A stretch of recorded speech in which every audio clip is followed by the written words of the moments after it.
К нам часто приезжают группы, к нам часто приезжают на конференции, поэтому чем еще нравится, хостел – это место саморазвития.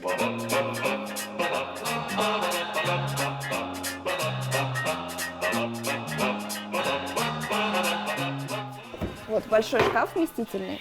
Хостелы города в режиме обороны. Под закон многие не попадают, но оправдываться приходится. Мол, документы в порядке, а тараканов нет. Этот гостевой дом существует всего 4 месяца, но и они теперь под колпаком. У хостела какая-то дурная репутация, в том плане, что это действительно какие-то шарашки, туда приходят непонятные люди, мусорят, гадят, уходят.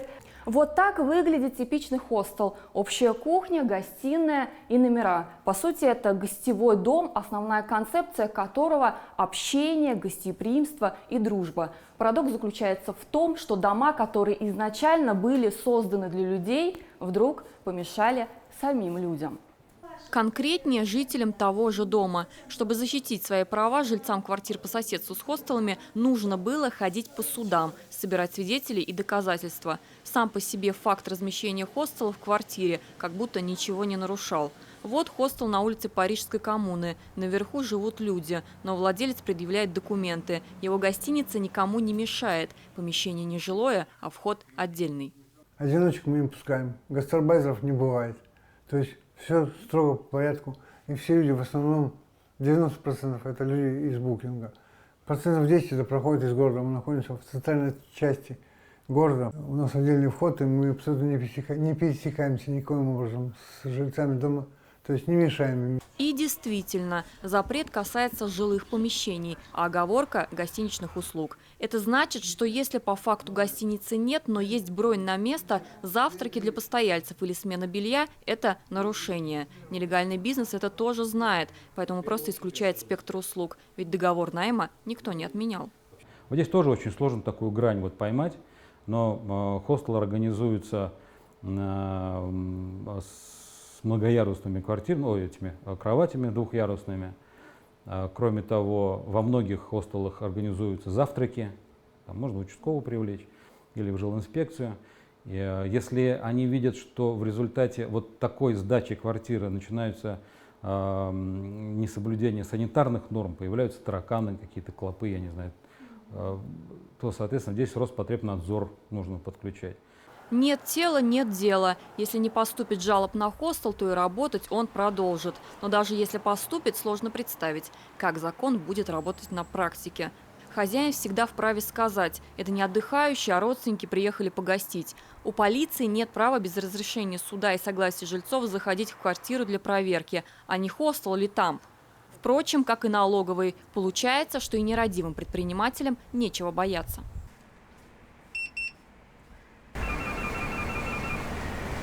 Есть жилье, но нет ответа. Вывеска с названием «Чего непонятно». Законным здесь является только жилое строение. То, что это хостел, мы узнали из объявления. Подобными завалены профильные сайты. И это тоже своего рода парадокс. Все нелегалы на ладони, но за ними никто не гонится.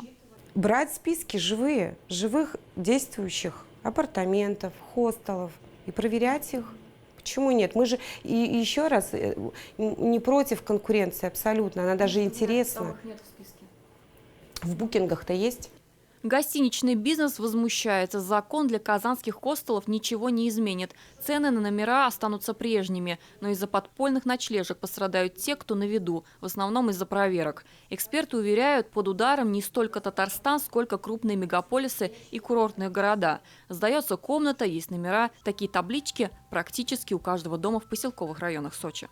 Пострадал, конечно, Питер в большей степени, потому что у них там своя такая тоже ситуация, что у них очень много было, это же город старинный, да, и там очень много зданий, которые были ранее коммуналками, выкупают там подъезд, практически все коммунальные квартиры они выкупают, и, например, какая-нибудь одна квартира, если остается, да, то, соответственно, которая против, например, да, то понятно, что они уже не могут перевестись, но сегодня трудности перевода из жилого, получается, в нежилое, плюс еще, если это в историческом центре, это здание историко-культурного наследия, и даже если у тебя первый этаж, ты не сможешь там прорубить вход еще отдельно.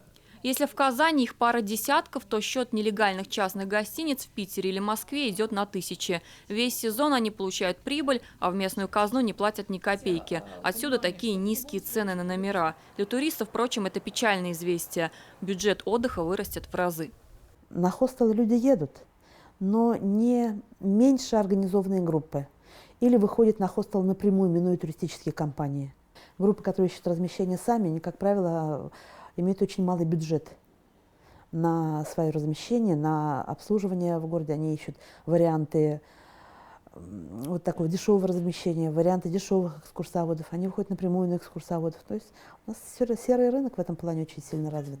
Даже если нелегалов поймают за руку, их, конечно, ждет наказание, о котором даже говорить неудобно. Штраф за нарушение пользования нежилым помещением, внимание, до 1500 рублей. За незаконную предпринимательскую деятельность – 5000. Теневой бизнес, безусловно, будет платить. Все остальное останется по-прежнему, с одним нюансом. Теперь одни не смогут экономить, а другие – зарабатывать. Диляра Юсупова, Андрей Мохов, 7 дней.